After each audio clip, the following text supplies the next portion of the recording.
Soko nini yupo ndani? Jamani, tumefika kwa Fei, tumekuja kumletea gari lake alilonunuliwa na mpenzi wake. Kwa hiyo mimi naenda kumuita ndani sasa hivi.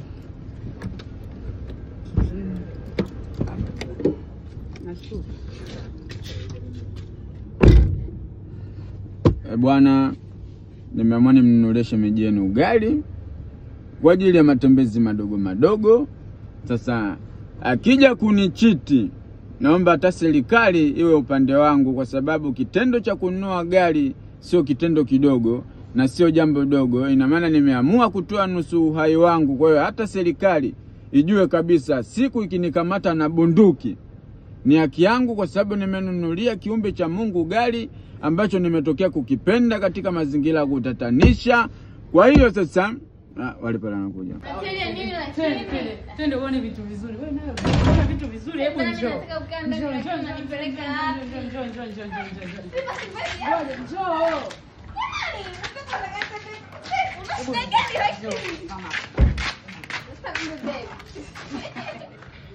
Unataka ufurahi. Mambo. Kwa hiyo amesema kumbe mimi hapo kacheka. Anacheka. Wewe unajua tumekuja na nini? Kwa hiyo unaniona mimi kama kifurushi hizo kizoea. Inaanza hivyo. Sikia. Yaani chukua ukasome yani. Yaani Natalia. Bana mwacha masiara. Ndio, gari lako hilo umepewa.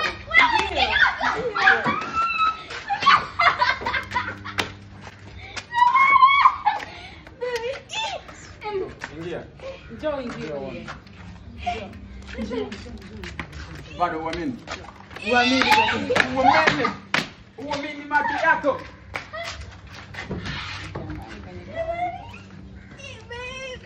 Rafiki yangu. Njoo. Sikia nikwambie, usilie. Nzee, mimi namiliki gari. Ndio mimi siamini. Pole. Sawa. Baby. Yes, baby. Usijali kawaida. Thank you.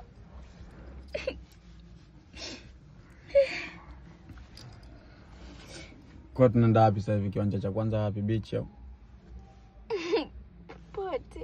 Popote. Poa, drive tuondoke. Haya, twende.